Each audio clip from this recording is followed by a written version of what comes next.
네, 안녕하세요. 이제 저와 함께 파트 5, 자, C 모듈 마지막 파트 같이 해보도록 할게요.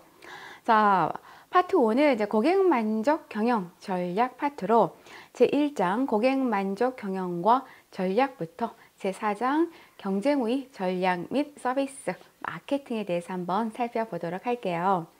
자, 먼저 이제 우리가 고객 만족 경영 개념부터 한번 살펴보면, 자, 고객 만족 경영은 여기 보시면 경영의 모든 부분이죠. 네, 모든 부분을 누구의 입장에서라고죠? 네, 고객의 입장에서 생각하고 고객을 뭐 기업의 입장 아니에요. 네, 고객의 입장이에요. 고객의 입장에서 생각하고 고객을 만족시켜서 고객 만족을 증가시켜서 어때요? 기업을 유지하고자 하는 신경영 기법이다. 이게 만약에 뭐 OX형으로 나온다. 이렇게 나올 수도 있고요. 또는 뭐 연결형으로도 이렇게 출제가 될 수도 있어요. 그리고 자, 기업이 제공하는 상품이나 서비스에 대한 고객의 기대 대비 만족 수준을 높이기 위하여 계속적으로 고객들의 기대와 만족 수준을 조사하고, 어떻게 조사한다고요? 계속적으로. 뭐 단속적으로 조사한다? 간헐적으로 조사한다?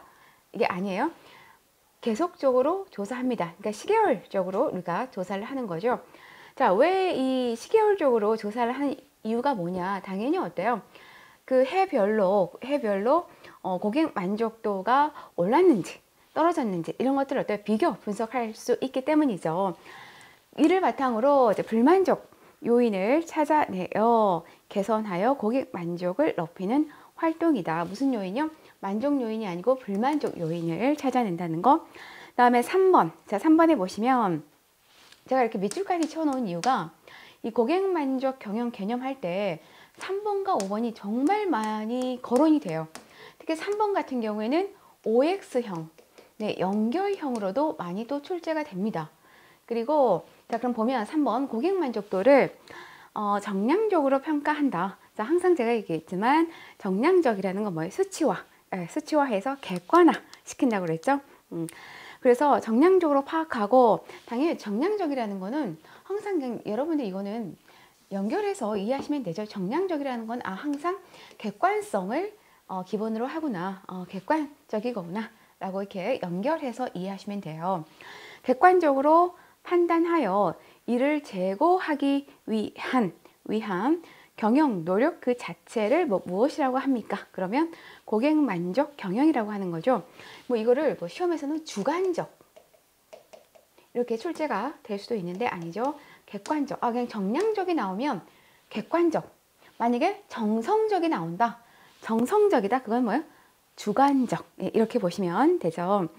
그다음에 4번 경쟁사에 비해 훌륭하거나 차별화된 제품이나 서비스 혜택을 찾아서 고객 만족을 높이는 경영 활동을 의미를 하고요. 그리고 누구보다 경쟁사보다 더 큰 가치로 대응하기 위해 어떻게 전사적으로 역량을 집결하는 것이다. 여기 보시면 보통 이제 우리가 항상 얘기했죠. 고객 만족 경영. 고객 만족 경영. 전사적이 나오다 그러면 고객 만족 경영. 또 뭐가 있었죠? CRM. 우리 CRM 배웠죠? 고객 관계 관리. CRM은 항상 어떻게 한다고요? 전사적이다. 어느 뭐 CS 파트, 뭐 고객 만족 파트만 하는 게 아니라 전사적으로 이루어진다. 라고 보시면 됩니다. 다음에 6번에 보면 자, 고객 만족 경영의 가치는 고객에게 비용 부담을 줄이고 그리고 어때요? 이왕이면 더 나은 가치를 제공하는 거다.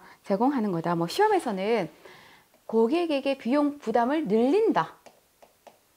늘리고 나오는데 아니죠. 이제 고객이 어때요? 비용 부담을 줄인다라는 거는 고객이 제품과 서비스를 구매하는 그 비용을 줄이지만, 그럼에도 어때요? 기업에서는 큰 가치, 비용 대비 더 큰 가치를 고객에게, 더 나은 가치를 고객에게 제공하는 것이다. 또 시험에서 이렇게 출제된 내용으로 뭐 이렇게 출제가 또 되기도 하죠. 고객 만족 경영은 기존 고객 개발에만 기여한다. 아니죠. 네, 고객 만족 경영은 신규 고객부터 잠재 고객을 발굴하고 또 한 고객을 지속적으로 유지하는 데 도움이 된다라고 이렇게 보시면 됩니다. 자, 이렇게 해서 우리가 고객 만족 경영 개념 살펴보았고요. 다음에 이제 고객 만족 경영 철학에서 우리가 PSP 경영 철학이 있어요. 자, PSP 경영 철학은 단순해요. 되게 단순합니다. 단순한데 이거죠. 자, people, service, profit. profit 해가지고 PSP인데 내부 고객인 누구에게? 네, 직원이죠. 직원에게 잘 대해주면 내부 고객인 직원은 자신의 직무인 어때요? 서비스를 당연히 어때요? 열정적으로 수행할 것이죠. 그러니까 내부 직원을 우선 만족시키면 내부 직원이 어때요? 본인의 일에 자긍심, 자부심을 가지고 열정적으로 그 일을 수행하게 되다 보면 자, 당연히 어때요? 자연스럽게 누구를 만족시키죠? 외부 고객을 만족하여 지속적인 재구매가 이루어지는 거죠. 그러면 이제 지속적인 재구매가 일어나면 당연히 어때요? 기업의 수익은 증가가 되잖아요. 증가가 되면 이 벌어들인 수익을 또 누구에게 쓰겠어요? 직원의 복지라던가, 뭐 월급을 올려준다던가, 이런 부분에 또 쓰겠죠. 그러니까 이런 부분들이 어때요? 선순환이 되는 거죠. 이게 갔다가 다시 이게 위로 이렇게 올라가는 선순환이 바로 PSP 경영 철학이다라고 보시면 될 것 같아요. 이제 PSP 경영 철학은 이제 주로 연결형에서 이렇게 출제가 돼요. 이 의미가 연결형에서 출제가 된다. 자, 그러면 이제 고객 만족.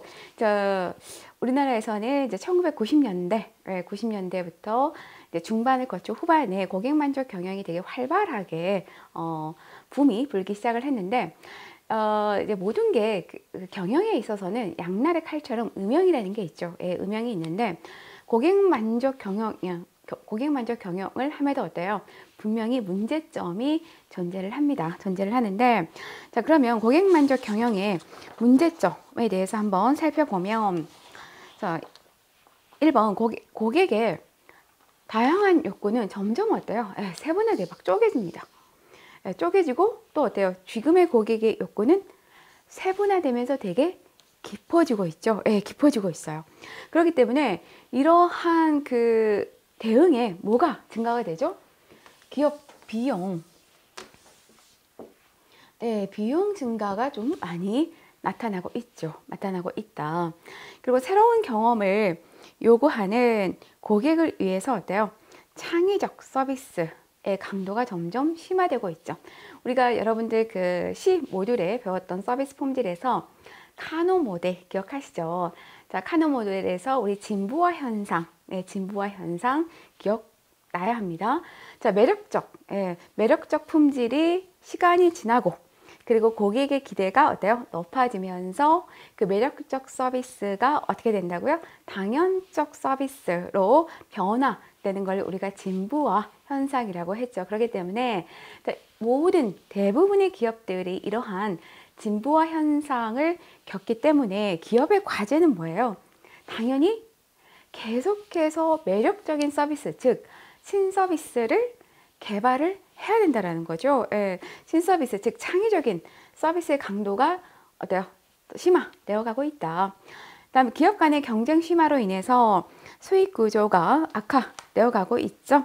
그리고 주관적이고 불합리한 고객 평가 요소는 어떻게 보면 이 우리가 고객 만족이라는 게 어떻게 되게 주관적이잖아요. 동일한 서비스를 제공을 해도 어떤 고객은 그 서비스에 만족할 수 있지만 또 어떤 고객은 불만족할 수 있죠.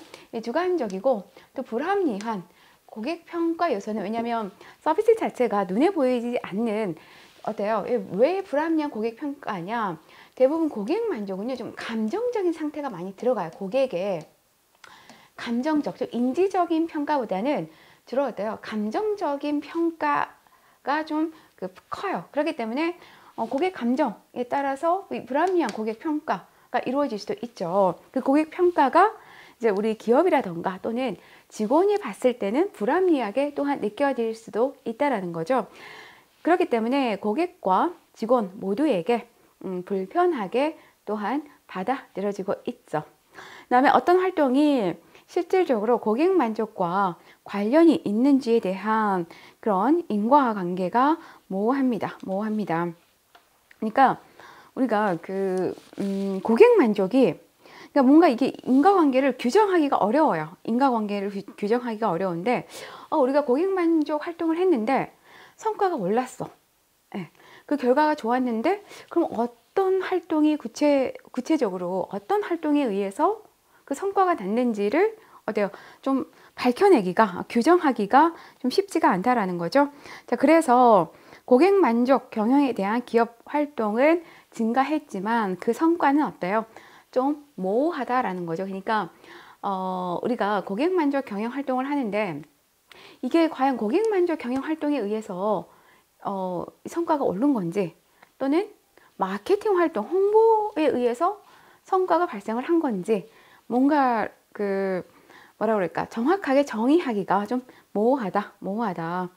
그다음에 직원들의 피로도는 점점 높아지고 있고 그리고 또한 감정 노동의 피해가 같이 또 이렇게 발생되고 있다. 자, 이러한 문제점이 발생되고 있습니다.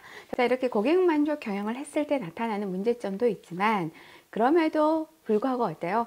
그 효과가 더 크기 때문에 우리가 고객 만족 경영 활동을 하는 거죠.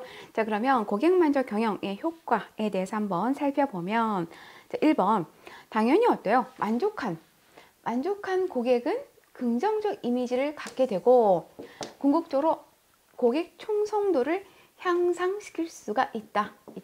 자, 기업의 입장에서는요, 충성, 특히 서비스 기업에서는 많은 충성 고객을 지니고 있는 기업들은 다른 기업에 비해서 경쟁 우위를 획득할 수가 있다고 그랬죠. 또한 우리 항상 제가 C 모듈에서 얘기했지만 진입장벽을 또한 높일 수 있다고 했죠. 그리고 또 충성 고객이 갖고 있는 특징들이 있잖아요. 다른 기업에 이탈하지 않습니다. 우리 우리 기업의 제품이나 서비스를 올려도 즉 가격 민감도가 낮은 거죠. 그걸로 인해서 다른 기업, 경쟁 기업으로 이탈하지 않고요. 특히 또 중요한 거는 뭐냐면 이 충성 고객 특징 중에 여러분들 구전, 무슨 활동? 구전 활동을 하게 돼요. 만족한 고객을, 자, 고객 만족 경영 효과에서 만족한 고객을, 만족이 강화되면 뭐가 되죠? 깊어지면 이게 충성 고객이 되는 거잖아요. 근데 만족은 어떻게 보면 태도에 기반한다라고 보시면 돼요. 태도에 기반한데 충성 고객은 어때요? 행동화가 되는 거죠. 행동화가 된다라고 이렇게 보시면 이렇게 연결이 됩니다.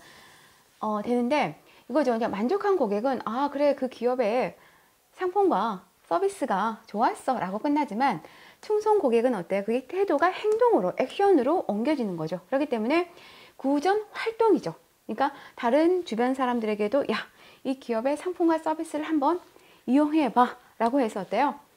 행동, 즉 액션으로 이어진다라는 거죠. 이 구전 활동이 어때요? 기업의 경영에 있어서 상당히 큰 또한 효과가 나타나죠. 그렇기 때문에 이렇게 고객 만족 경영을 통해서 고객 충성도를 또한 향상시킬 수가 있다라고 보시면 되고요. 자, 이번에 보시면 신규 고객 창출보다는 누구? 기존 고객 유지에 비용이 더 적게 들어서 뭐가 감소가 된다고요? 마케팅 비용이 당연히 감소된다. 그리고 충성 고객의 구전으로 구전 제가 얘기했죠?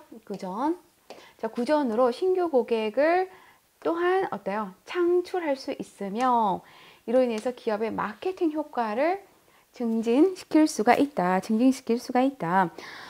우리 항상 얘기했지만 신규 고객을 창출하는 게 기존 고객을 유지하는 것보다 비용이 5배가 더 든다고 했죠. 그러면 경영자의 입장에서는 당연히 어때요? 신규 고객을 창출하는데 집중하는 것보다는 기존 고객과의 관계를 좀 강화해서 지속적으로 끌고 가는 게 기업 경영에 있어서는 훨씬 더 유리한 거죠. 이익이 되는 거죠. 또한 구조론으로 인해서 기업이 해야 되는 홍보, 광고, 이런 마케팅 활동들을 누가 대신해줘요? 고객이 대신 해주기 때문에 이러한 고객에 의해서 신규 고객을 또한 창출할 수 있는 그런 마케팅 효과까지 증진시킬 수가 있다. 시험에서는 또 이렇게 출제가 됐죠. 시험에서는 고객 만족과 충성도의 관계에서 고객 이탈은 단기 수익에는 커다란 영향을 미치지 않지만 장기 수익에 미치는 영향은 작다? 다시. 자, 고객 이탈은 단기 수익에 커다란 영향을 미치지만 장기 수익에 미치는 영향은 작다? 네? 아니죠. 장기 어때요? 큰 영향을 미칠 수가 있다. 대표적인 예로 고객이 이탈하죠. 그리고 또 어때요? 부정적인 구전. 내가 그 기업에 정말 상품을 구입해서 써봤더니 너무 별로야. 돈만 아까워. 이런 부정적 구전이 또 매우 중요합니다. 또 지금같이 이렇게 SNS가 되게 활발한 우리 시대에 살고 있기 때문에 누가 그 상품, 그 기업의 상품이나 서비스에 대해서 뭔가 이렇게 안 좋은 피드백을 해놓으면 어때요? 그게 금방 퍼지게 되잖아요. 그렇기 때문에 그 수익에 단기든 장기든 그 수익에 미치는 영향은 크다. 꼭 기억해 두세요. 다음, 불만 고객을 만족시키기 위한 노력은 당연히 기업 성장에 도움을 주면 성장의 기반이 된다. 이거는 제가 아마 불만 고객이 왜 중요한지 여러분들 이해하시면 됩니다. 다음, 내부 직원의 만족도 제고로 당연히 업무 생산성을 높일 수가 있으면 그러니까 왜 우리가 고객 만족 경영은요, 누구를 먼저 만족시켜야 돼요? 내부 직원을 먼저 만족시켜야 돼요. 내부 직원이 만족이 되어야 이게 어때요? 당연히 자연스럽게 외부 직원을 만족시킬 수가 있는 거죠. 그러니까 내부 직원이 만족이 되면 당연히 어때요? 내부 직원으로부터 나온 업무 생산성이 높아지죠. 높아짐으로써 지속적 경쟁 우위를 또한 획득할 수가 있다. 자, 다음 이제 5번에 보시면 고객 만족 경영에서 고객은 누구까지 포괄한 개념이라고요? 내부 고객까지 포괄한 개념입니다. 그러니까 우리가 외부 고객만을 만족시키기 위해서 하는 활동이 아니라 내부 고객, 즉 우리 직원까지도 포괄한 개념이며, 이러한 적극적인 관계 마케팅을 통한 전환비 극대화를 통해 고객의 재구매를 또한 활성화시킬 수 있다. 그리고 또 이 부분도 시험에서 자주 언급이 되죠. 직원의 이직률 감소죠. 직원의 이직률 감소인데 시험에서는 임원이죠. 임원의 이직률 감소로 많이 출제가 돼요. 임원은 아니죠. 헷갈리지 마세요. 임원이 아니라 직원. 이 부분이 자주 시험에서 건드려진다는 거. 자, 그럼 이렇게 고객 만족 경영이 성공하기 위해서는 필요한 요인 4가지에 대해서 한번 살펴보면은요. 자, 먼저 고객 접점 중심의 MOT를 설계합니다. 시험에서는 이게 기업 접점 중심인데 아니죠. 이렇게 출제가 자주 되었는데, 고객 접점 중심의 MOT를 설계하고 우리 기업에 맞는 혁신적인 프로세스 기법을 또한 활용한다. 이제 프로세스 기법이라고 한다면 우리 배웠던 TSQM, 그리고 지식 경영, 식스 시그마 이런 것들이라고 보시면 벤치마킹, 리엔지니어링이라고 보시면 되겠죠. 그다음에 최고 경영자의 의지와 목표를 전사적으로 공유하며 또한 어때요? 전사적인 조직 문화를 또한 구축하는 게 필요해요. 그래서 이 고객 만족 경영은 무슨 CS팀, 인사팀, 혁신팀에서만 이루어지는 게 아니라 전사적으로 전 부서가 협동해서 이루어져야 되는 거기 때문에 이 경영이 성공하기 위해서는 먼저 이러한 조직 문화를 구축하는 게 필요하다. 그리고 지속적인 고객 만족 조사를 통해서 변화하는 니즈에 대응한다. 요새는 어때요? 경영 환경이라던가 시대 흐름이 매우 빠르게 변화되어 가고 있죠. 그리고 고객의 여기에 맞춰서 고객의 욕구도 다양화되고, 그리고 어때요? 특히 지금의 고객들의 가장 큰 특징은 좀 깊어지고 있어요. 다양화되고 되게 세분화되고 깊어지고 있어요. 그래서 요새 그 고객들은 어때요? 어느 특정 상품이라던가 서비스에 대해서 공부를 많이 합니다. 공부를 많이 해서 거의 전문가적 수준으로 이렇게 되어 있는 거죠. 그래서 제가 그 담당자, 교육 담당자라던가 그 기업에 계시는 분들 얘기 들어보면 정말로 그 요새 고객들은요, 어떤 상품에 대해서 정말 우리보다 더 훨씬 더 많이 아는 고객들이 많다라는 거죠. 그만큼 깊어지고 있는 거죠. 그렇기 때문에 참 이러한 고객들을 대응하기가 힘들다라고 이렇게 말씀을 하시는데, 그만큼 이러한 고객 니즈에 맞춰서 기업은 어때요? 대응할 수밖에 없죠. 따라갈 수밖에 없습니다. 공정한 평가 시스템을 구축하여 거기에 따른 당연히 어때요? 보상과 지원을 마련해야 되겠죠. 그러니까 이 고객 만족 경영 프로세스에는 평가가 들어가죠. 평가가 들어가고 평가에 맞게 보상 이 또한 이루어져야 되는 거죠. 이루어져야 되는데, 우리가 중요한 게 뭐냐면요, 평가할 때 매우 중요한 게 바로 공정성이에요. 공정성이 깨지면 다 무너집니다. 공정하게 그 직원에 대한 평가가 이루어지지 않으면 어때요? 그만큼 직원들의 사기가 저하되고 내가 이거 뭐하러 해? 하면서 그게 도미노처럼 퍼지게 된다는 거죠. 그렇기 때문에 이러한 공정평가 시스템이 무너지면 절대 고객만족 경영이 성공할 수가 없어요. 왜냐하면 이 고객만족 경영을 한 주축은 누구예요? 직원이 으쌰으쌰 해서 한번 잘해보자 라는 거기 때문에 그 직원의 사기 의지를 꺾는 게 바로 이 불공정한 평가라는 거죠. 그렇기 때문에 이 고객만족 경영이 성공하기 위해서는 공정한 평가 시스템을 구축해서 거기에 따른 보상과 지원이 이루어져야 된다. 라고 보시면 됩니다. 자, 그러면 콕 다시 한번 짚고 넘어가 보도록 할게요. 자, 고객만족 경영에 대한 설명으로 거리가 먼 것을, 자, 고객만족 경영은 기존 고객 개발에만 기여한다. 바로 답이 나왔죠. 기존 고객 개발에만 기여한다가 아니라 아까 얘기했던 것처럼 뭐 신규 고객이라던가 또는 어때요? 잠재 고객의 개발에도 기여한다라는 거. 그리고 마케팅 비용이 절감이 되죠. 고객 구조 활동으로 인해서 기업이 해야 되는 그 마케팅을 고객이 대신해서 이렇게 해주기 때문에 비용이 절감되고, 그리고 효과가 더 증진된다. 그리고 불만 고객과의 적극적인 소통으로 어때요? 그 상품의 약점을 알고 그것들을 어때요? 보완도 시킬 수가 있죠. 그리고 전 영역에 누구를 고객 우선주의를 적용한 경영 활동을 의미를 합니다. 또한 시장 점유율과 고객 원가 절감에 여기 보시면 단기적인 관점보다는 어떤 전략이라고요? 장기적 전략을 지향한다. 가끔 이 고객 만족 경영에 대한 설명에서 뭐 OX형이라던가 일반형의 고객 만족 경영은 단기적 관점이다. 단기적 관점을 우선시한다. 아니죠. 단기적 관점이 아니라 장기적 관점, 장기적 전략을 지향하는 거죠. 단기적 관점은 당연히 고객 만족 경영의 실패 요인인 거죠. 요인이다. 이거 보시면 될 것 같아요. 자, 이렇게 우리가 고객 만족 경영 활동을 하는 데 있어서요. 또한 그 충성 고객을 확보하는 데 매우 중요한데, 자, 그러면 충성 고객 우리 많이 들었죠? 충성 고객은 어때? 경쟁사의 진입 장벽의 역할을 할 수가 있다. 그리고 경쟁 우위를 또한 확보할 수 있는 역할을 해주는데, 제 개념과 특징에 대해서 한번 살펴보면 가격 민감도가 낮은 고객입니다. 네, 가격 민감도가 낮다. 자, 가격 민감도가 낮다라는 건 의미는 뭐 우리 만약에 우리 제품의 가격을 올리더라도 어때요? 고객이 이탈하지 않고 꾸준하게 우리 제품을 이용해 주는 거죠.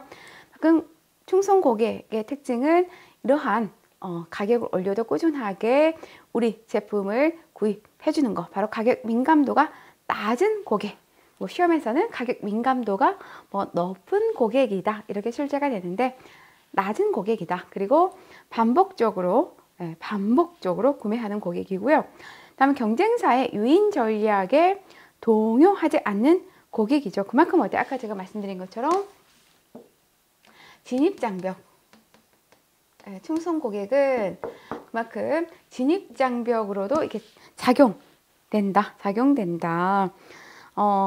어떻게 보면 참 제가 마케팅 조사, 충성 고객에 관련된 마케팅 조사를 잠깐 최근에 나온 온라인 뉴스를 본 적이 있는데, 기업에서 신제품을 출시를 했을 때요, 그 제품을 가장 많이 사주는 고객층이 어떤 고객이냐라는 걸 보게 되니까 바로 충성 고객이었다는 거죠. 그래서 신제품을 출시를 했을 때 그걸 가장 많이 구입해준 고객들이 충성 고객이더라. 이 말의 의미는 뭐냐면요, 그만큼 어때요? 기업은 항상 신상품, 신제품, 신기술을 개발을 해야 돼요. 근데 충성 고객이 많다라는 의미는 뭐죠? 그럼 안정적으로 우리가 투자할 수 있는 밑바탕이 되는 거예요, 충성 고객은. 그래서 그만큼 기업에서 충성 고객은 매우 중요할 수밖에 없다. 또한 중요할 수밖에 없다. 시험에서는 뭐 이렇게 출제가 되었어요. 뭐 충성 고객은 그 제품을 가장 먼저 구매를 결정한 고객이다? 네, 아니죠. 뭐 가장 먼저 구매를 결정한 고객이다? 네, 이건 아니다라는 거. 그다음에 다른 사람들에게 어때요? 기업 또는 그 브랜드를 아까 추천해주는 고객이다라고 했었죠. 그다음에 제품과 서비스를 포괄적으로 구매하는 고객입니다. 제가 이제 여성이다 보니까 우리 여자분들은 이제 화장품에 관심이 좀 많잖아요. 그러면 다 아실 거예요. 뭐 마스카라는 어디 제품이 좋고, 그리고 뭐 미백 화장품은 어디가 좋고, 그리고 수분크림은 어디가 좋고, 뭐 파운데이션은 어디가 좋고, 이런 것들을 우리 여성분들은 다 캐치하고 있죠. 그래서 각각의 기업별로 그 제품을 구입을 하는데, 근데 이제 충성 고객은 어때요? 그걸 각각의 구입을 하는 게 아니라 A 제품, 그러니까 기업이라면 A 기업에서 마스카라도 구입하고 파운데이션도 구입하고 수분크림도 구입한다라는 거죠. 거기서 미스트도 구입하고, 자, 이게 바로 포괄적 구매를 하는 고객을 우리가 충성 고객이라고 한다라고 보시면 될 것 같아요. 자, 그럼 이제 우리가 서비스 지향성에 대해서 한번 살펴보도록 할게요. 자, 먼저 지향성의 개념에 대해서 한번 살펴보면, 이 개념이 시험에 매우 출제가 잘 돼요. 출제가 매우 잘 되기 때문에 꼭 기억을 해두시면 좋을 것 같아요. 자, 서비스 지향성은 시장 정보에 대한 전략적 반응으로 탁월한 서비스가 최우선이라는 조직 전체의 믿음을 말합니다. 즉 여기 보시면요, 시험에 출제가 되었던 내용인데, 뭐 탁월한 서비스는 전사적으로 기획되어 설계된 서비스로 접점에서 전달하는 것만으로 어때요? 접점만 포커스를 두지 않는다라는 거 꼭 기억해 두세요. 탁월한 서비스는 접점에만 포커스를 두지 않는다. 시험에서는 뭐 탁월한 서비스는 접점에만 뭐 포커스를 둔다, 이렇게 출제가 되었기 때문에 제가 이렇게 수록을 해 놓은 거예요. 탁월한 서비스는 접점만 포커스를 두지 않는다라는 거. 그리고 시장 기회와 욕구를 파악해서 고객과 경쟁자에 대한 정보를 수집해서 경쟁자보다 더 큰 가치로 대응할 수 있는 역량을 직결시키는 걸 말하고요. 다음 3번에 보시면 특히 이 부분도 매우 잘 건드려지는 내용인데요. 서비스 지향성은 절대적 개념이 아니라 무슨 개념이라고요? 상대적 개념이다. 특히 이 OX형으로도 이 지문이 출제가 잘 돼요. 그러니까 뭐 시험에서는 서비스 지향성은 절대적 개념으로 이렇게 출제가 된다라는 거죠? 아니죠. 상대적 개념인 거죠. 상대적 개념으로 이 서비스 지향성에 대해서 평가할 때는 어때요? 경쟁자와 상대적 우위가 경쟁자와의 상대적 우위가 더 중요한 지표로 사용된다라는 거. 뭐 고객 만족이든 뭐 서비스 지향성이든 이건 절대적 개념이 아니라 어때요? 상대적 개념이죠. 다음 서비스 지향성은 아까 했던 것처럼 접점에만 국한하지 않는다. 뭐 시험에서는 접점에만 국한한 것이다. 국한한다 라고 출제가 되는데 아니라 접점에만 국한하지 않는다. 그다음에 조직 가치는 당연히 어때요? 서비스 지향성에 영향을 줄 수밖에 없죠. 그래서 그 조직이 고객 중심을 강조하느냐 또는 뭐 종업원 만족을 강조하느냐 혁신성을 뭐 강조하느냐에 따라서 어때요? 서비스 지향성의 방향이 달라질 수밖에 없다. 일단 고객 불만이 발생되는 것은 당연히 어때요? 그거를 전사적인 실패로 인식하고 고객 불만 해결도 전사적 관점에서 접근해야 된다. 네, 전사적 관점에서 접근해야 된다. 여러분들 하다 보면 진짜 전사적이라는 말이 참 많이 언급이 되죠. 그럼 이 전사적이라는 말을 다시 한번 정리를 해보면, 자, 전사적이라는 게 많이 나왔던 내용이 우리 CRM, 그렇죠? CRM. 자, CRM을 할 때는 어떻게 한다고요? 전사적으로 이루어져야 된다고 했죠. 전사적으로. 그리고 고객 만족 경영을 할 때도 어때요? 전사적으로 이루어져야 된다. 그리고 서비스 지향성도 어때요? 전사적으로 이루어져야 된다. 전사적. 네, 이렇게 이해를 해두시면 편할 것 같아요. 자, 이렇게 해서 이제 우리가 서비스 지향성 개념에 대해서 한번 살펴보았고요. 그럼 콕콕 다시 한번 짚고 넘어가 보도록 할게요. 자, 서비스 지향성에 대한 설명 중 적절하지 않은 것은 1번 탁월한 서비스는 접점에서 전달되므로 접점 위주로 포커스를 둬야 된다. 바로 했었죠 아까. 네, 접점 위주로 접점 위주로만 포커스를 두지 않는다. 답은 1번. 다음 서비스 지향성은 시장 정보에 대한 전략적 반응으로 탁월한 서비스가 최우선이라는 믿음을 반영하는 성향이다. 이 말은 뭐냐면, 그러니까 정말 엑셀런트한 서비스를 고객에게 제공하는 게 우선이다. 다음 서비스 지향성은 아까 했죠? 절대적인 개념이 아니라 상대적 개념이다. 그래서 이 서비스 지향성을 평가할 때는 누구와 경쟁자와의 상대적 우위가 중요한 지표가 될 수 있다고 했죠. 다음 조직 가치는 당연히 어때요? 서비스 지향성에 영향을 주기 때문에 당연히 어때요? 조직 가치가 중요한 그 요인으로 작용될 수가 있고요. 다음 고객 불만이 발생하는 것은 당연히 어때요? 전사적인 실패로 인식하고 전사적 관점에서 이루어져야 된다. 자, 다음은 이어서 이제 고객 가치 전략에 대해서 한번 살펴보도록 할게요. 자, 먼저 가치의 개념에 대해서 보면 가치는 뭐냐? 가치라는 거는 고객이 지불한 비용, 코스트보다 어때요? 뭐가 높을 경우 혜택, 베네핏. 혜택이 높을 경우 고객은 가치가 있다라고 생각하는 거죠. 반대로 비용이 높다면 가치가 떨어지는 거죠. 그렇기 때문에 비용보다 혜택을 더 많이 제공했을 때 가치가 있다라고 보는데, 자, 이러한 가치는 크게 가치 혁신과 비용 혁신 두 가지 방법이 있어요. 근데 제가 시험을 보는데 이것도 OX형으로 출제가 되었더라고요. OX형으로 출제가 되었는데, 뭐 가치라는 거는 뚜뚜뚜뚜 하다가 가치 혁신과 비용 혁신으로 나뉜다, 구분된다 라고 시험에 출제가 됐기 때문에 이 가치 혁신과 가치에는 가치를 혁신하는 것과 비용을 혁신하는 두 가지 방법이 있구나 라는 걸 꼭 기억을 해 두시고요. 그리고 각각의 의미들도 여러분들이 기억해 두시면 좋을 것 같아요. 가치 혁신이라는 건 말 그대로 가치를 높이는 거죠. 비용 혁신이라는 건 비용을 낮추는 거죠. 비용은 고객 입장에서 봤을 때 어때요? 떨어뜨리는 게 좋은 거죠. 떨어뜨리는 게. 그래서 가치 혁신이라는 거는 고객에게 제공하는 가치의 현재 수준을 높여주는 활동을 의미를 하는 거고요. 그리고 비용 혁신이라는 거는 지금보다 더 낮은 비용으로, 높은 비용이 아니에요. 높은 비용은 아니에요.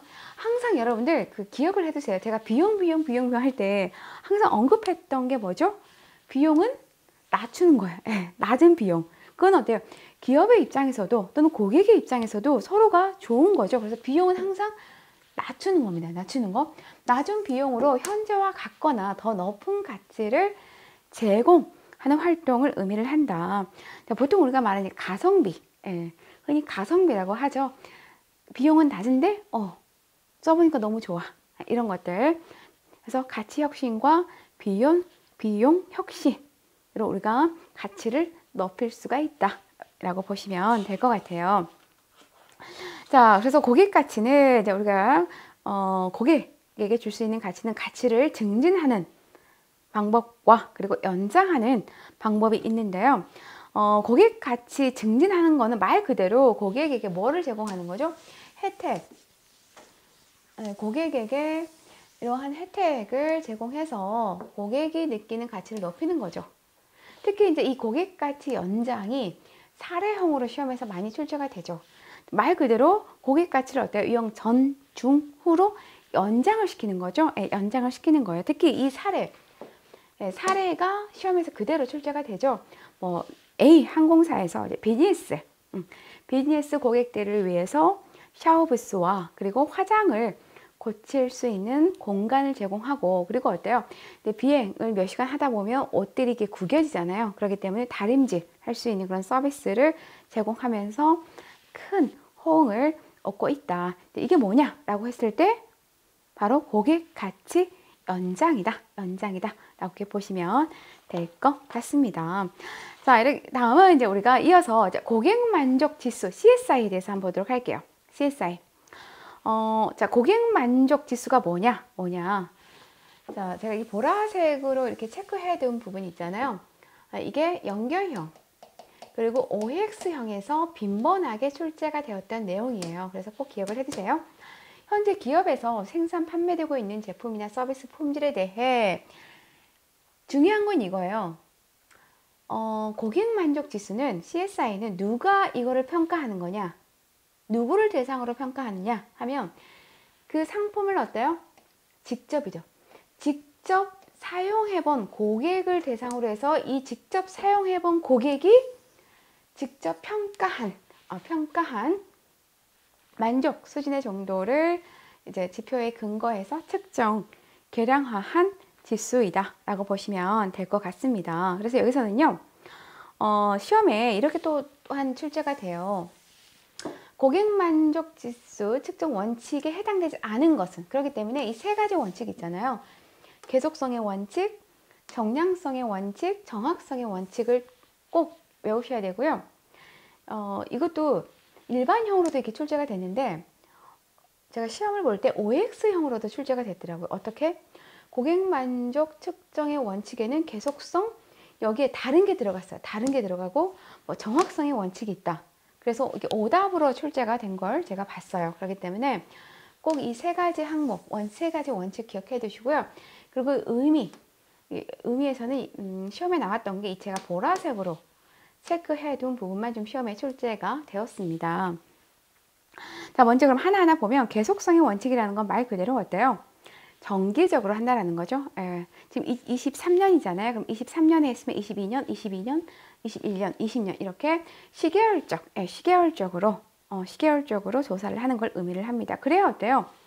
과거, 현재, 과거에 우리 고객 만족도 지수 알 수 있고 현재 알 수 있고, 그러면서 이걸 바탕으로 어때요? 미래를 또한 예측할 수도 있죠. 그다음 정량성의 원칙이라는 거는 항상 정량이 나온다. 그럼 어때요? 이걸 수치화한다는 거죠. 수치화해서 통계로 그 결과를 내는 거죠. 추출하는 건데, 자, 정량성의 원칙이라는 거는 여기서 시험에 출제되었던 내용이 뭐냐면, 대표적인 정량적 조사 방법에 해당하는 것은 이렇게 시험에 출제가 됐어요. 그래서 이걸 제가 그대로 교재에다가 수록을 해놨는데 바로 뭐죠? 설문조사죠. 서베이 방법이죠. 설문조사 보면 어때요? 대부분 5문항, 7문항으로 되어 있잖아요. 1부터 5까지 뭐 만족, 매우 만족, 보통, 불만, 매우 불만. 그래서 이렇게 체크를 하잖아요. 그렇죠? 수치화해서 통계를 낼 수가 있죠. 대표적인 게 우리가 이걸 설문조사, 서베이법이라고 합니다. 그래서 정량조사는 대부분 이러한 서베이법에 의해서 이루어진다. 그럼 당연히 어때요? 이 설문조사는 당연히 어때요? 통계 작업을 하죠. 네, 통계 작업을 합니다. 그래서 뭘 떼요? 객관성을 띌 수 있죠. 객관성을 띌 수 있다. 그래서 정량성의 원칙은 당연히 이렇게 정량성의 원칙을 하는 이유가 어때요? 비교 가능하도록 해야 되기 때문에 이 정량적으로 수행을 하고요. 그다음에 정확성의 원칙. 자, 정확성의 원칙은 당연히 조사를 할 때도 정확하게 조사를 해야 되고, 그리고 조사한 결과에 대해서도 정확하게 해석을 해야 되는 거죠. 근데 이제 여기서는 뭐냐면 이 부분이 이제 시험에 출제가 된 거예요. 뭐 땡땡땡은 어느 원칙에 해당되느냐라고 했을 때 바로 이 정확성의 원칙에 해당된다라는 거. 그래서 꼭 기억해 두세요. 정확성의 원칙은 자, 조사 대상의 표본이 적절한가? 자, 표본이 뭐죠? 표본이라는 거는 이제 조사 대상, 예를 들면 이 설문 내용이에요. 뭐 가정주부의 여가 활동에 대한 그 주제로 설문을 했을 때 그럼 표본이 누구겠어요? 당연히 가정주부를 대상으로 하는 거죠. 네, 가정주부가 표본이에요. 그래서 그 표본이 적절한가? 그 의미고요. 다음 조사 항목이 경영 상태를 충분히 조사할 수 있는 내용인가? 즉 타당성이 있는가? 제가 여러분의 타당성, 신뢰성 말씀드렸죠. 기억하셔야 돼요. 이 타당성, 신뢰성 꼭 OX형으로 시험에 출제가 꼭 돼요. 그렇기 때문에 타당성, 신뢰성 의미. 그다음에 조사 방법이 이론적, 실제적으로 적정한가? 즉 뭐냐면 실증적인가, 사실적인가? 라고 이렇게 보시면 됩니다. 그다음에 그래서 여기 보시면 과학적인 통계 표본 조사를 위해 자, 우리가 과학적이다라는 거는 통계에 의해서 이루어진다라고 보시면 돼요. 수치화해서 통계에 의해서 이루어지는 걸 보통 우리가 이제 과학적 방법이라고 하죠. 과학적 통계 표본 조사를 위해 연구자는 신뢰 수준과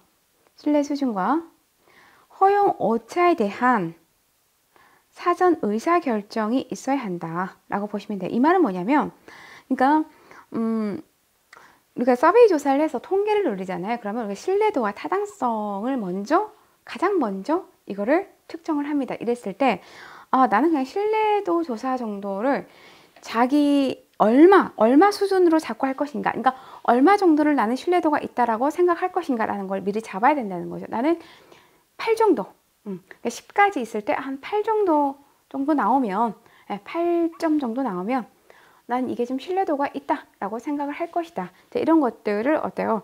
미리 결정을 해야 된다. 그리고 그 허용 오차, 얼마까지 거기에 대해서 허용할 건지까지도 사전에 대한 의사 결정이 있어야 된다라고 보시면 될 것 같아요.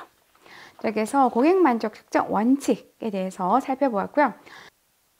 자, CSI 중에서 이제 우리가 대표적으로 하는 그 지수가 만족 지수가 국가 고객 만족 지수가 있어요. 바로 이 NCSI 지수인데요. National Customer Satisfaction Index라고 해서 이 지수는 한국 생산성 본부와 그리고 미시간 대학이 협업해서 만든 지수예요. 근데 그러면 이 두 기관, 하는 기관이고 대학에서 만들었다는 거는 그 의미가 뭐냐면 되게 이 지수가 어때요? 광범위한 지수인 거죠. 예. 즉 전체 산업을 대상으로 해서 만든 지수예요. 그러다 보니까 시간도 많이 들고 비용도 많이 들고 또 이 지수를 만들기 위해서 전문가들도 많이 투입해서 만든 지수다라는 걸 우리가 좀 이해할 수 있겠죠. 자, 그러면 이 국가 고객 만족 지수를 보면 이 NCSI는 우리나라에서도요, 산업별, 기업별로 아주 많이 측정하고 있는 그런 모델이라고 보시면 될 것 같아요.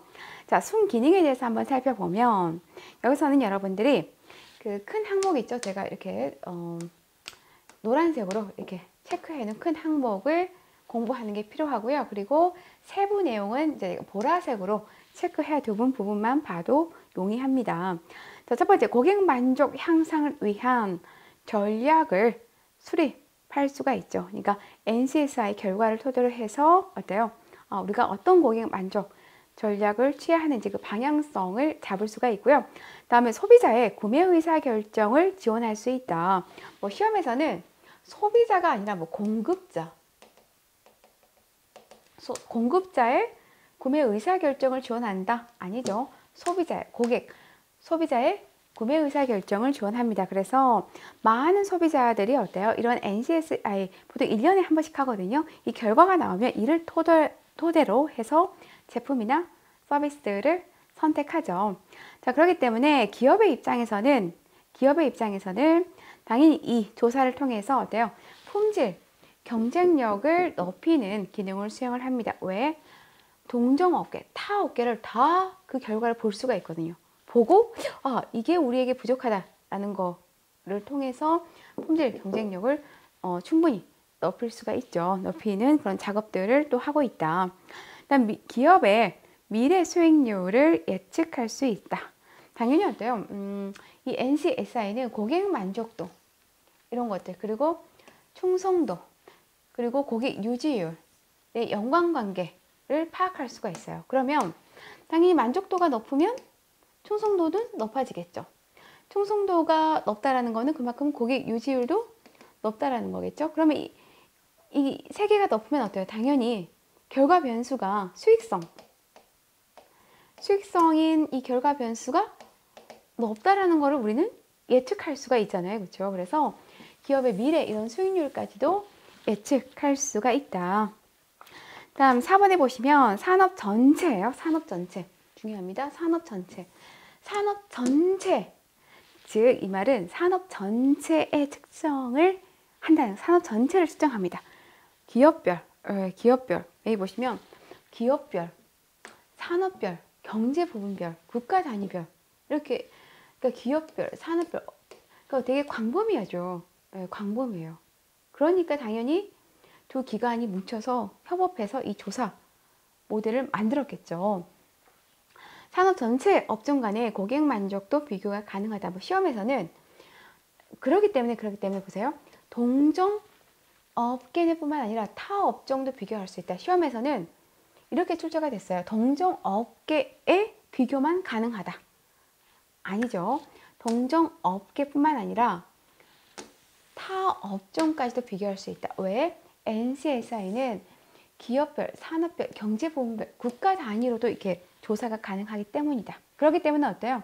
거시경제, 거시경제, 미시경제가 아니에요.